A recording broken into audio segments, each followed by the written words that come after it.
বাংলাদেশের ট্রাভেলসকে বলছি আমি, আপনারা যে একটা পতাকা ঝুলিয়ে রাখছেন, মানে একটা ব্যানার ঝুলিয়ে রাখছেন, ওই কোম্পানিতে এতজন লোক লাগবে, ওই কোম্পানিতে এতজন লোক লাগবে, এত টাকা বেতন, খানা থাকা সুযোগ সুবিধা সবকিছু ঠিক আছে।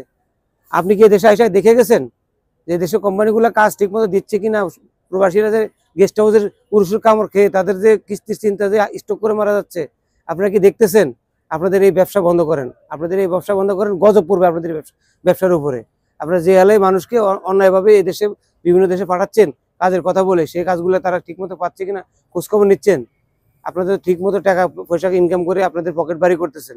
এই যে প্রবাসে এসে প্রবাসীরা যে লক্ষ লক্ষ টাকা কিস্তি নিয়ে সুদ নিয়ে সুদের উপরে নিয়ে বিভিন্নভাবে হাওলাত করে নিয়ে জমি বিক্রি করে বাড়ি বিক্রি করে যে টাকাগুলো আপনাদেরকে দিচ্ছে, আর আপনারা প্রবাসে পাঠাচ্ছেন।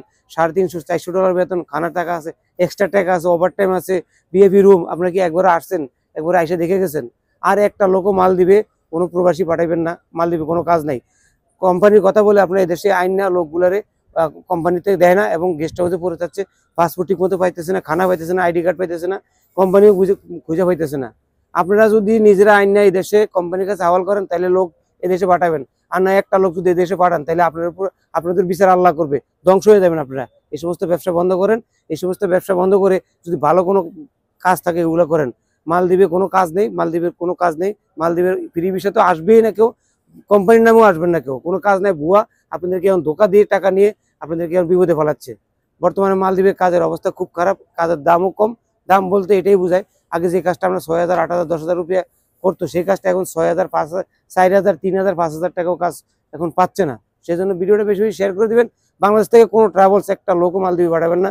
যদি পাঠান, আপনাদের খবর আছে। আপনারা ভুয়া বিষয় দিয়ে মালদ্বীপ লোক পাঠায় মালদ্বীপের পরিবেশ নষ্ট করতেছেন।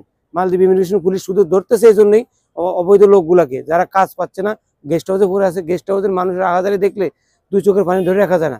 গেস্ট হাউসে ঢুকে ঢুকে ঢুকে ঢুকে সবচেয়ে নিরাপত্তা জায়গা হচ্ছে তাদের নিজের ঘুমানোর জায়গা। সেই জায়গা গিয়ে কার্ড চেক করে ইমিগ্রেশন পুলিশে লোক ধরে পাঠিয়ে দিচ্ছে। মানুষের স্বপ্ন নিয়ে খেলবেন না, বন্ধ করুন আপনারা এই খেলা। ভালো থাকবেন, ভিডিওটা শেয়ার করে দিবেন। এই ধরনের সুন্দর সুন্দর ভিডিও পেতে আমার সাথে থাকুন। আল্লাহ হাফেজ, আসসালামু আলাইকুম।